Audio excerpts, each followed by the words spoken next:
Assalamualaikum warahmatullahi wabarakatuh. Halo semuanya, nama saya Shailen dari kelompok 2. Untuk hari ini, kita akan presentasi hasil proyek rumpun minat kita. Nah, untuk bagian pertama ini, saya akan menjelaskan bagian fisika, yaitu membahas parabola. Nah, kalian sekarang bisa lihat rumus parabola kita yang dibuat dalam website Scratch, dari video instruksi yang diberikan oleh Padika. Untuk presentasi Scratch ini, aku akan memakai batu slingshot untuk visualisasikan parabola. Nah, yang kita ditugaskan itu untuk mencari mana sudut parabola yang paling bagus dan jauh untuk melempar batu ini. Untuk pertama, kita akan memakai sudut 60. Makanya, lihat dulu.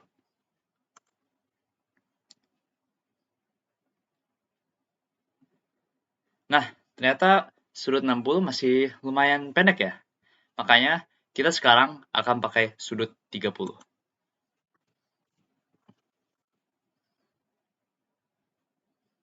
Wah, ternyata sudut 30 masih lebih jauh ya. Tapi kita masih ada satu sudut lagi yang mau dipakai, yaitu sudut 45.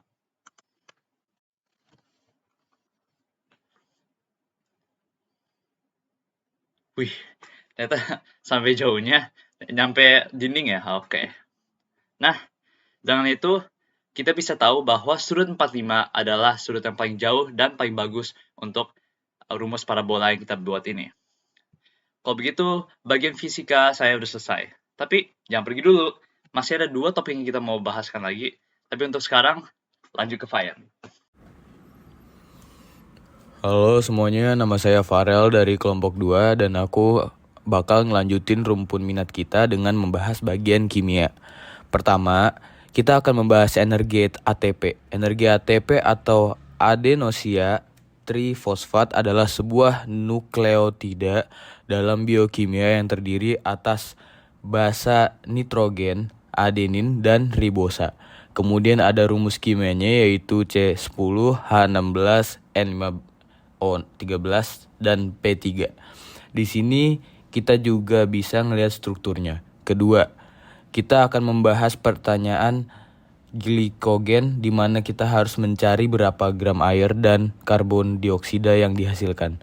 Untuk mencari ini, kita mengambil jumlah MR dari setiap sifat.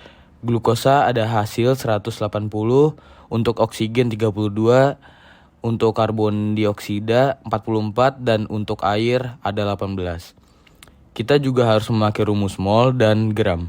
Untuk mencari mol, gram dibagi dengan MR, dan untuk mencari gram, mol dikali dengan MR. Terakhir ada dampak karbon dioksida kepada lingkungan sekitar.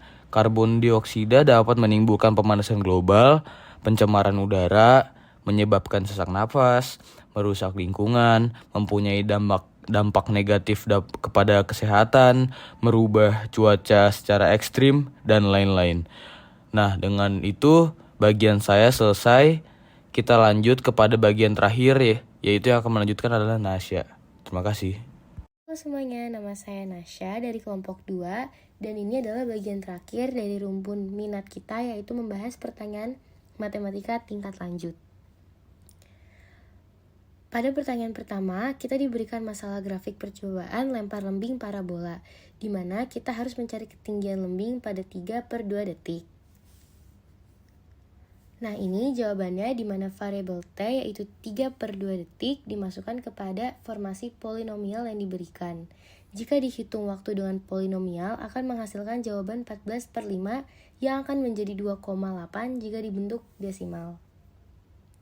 Terakhir, ini ada soal kedua di mana ini adalah kelanjutan dari soal sebelumnya. Kita disuruh mentransformasi grafik sebelumnya dengan dilatasi yang berpusat di titik 0. Untuk menjawab ini, kita harus mengganti variabel T dengan X. Kemudian kita masukkan variabel X yaitu 3/2 kepada polinomialnya. Itu akan menghasilkan formasi polinomial terbaru. Step terakhir, kita harus kali 3/2 kepada seluruh polinomial baru. Dan hasilnya harus disederhanakan lagi.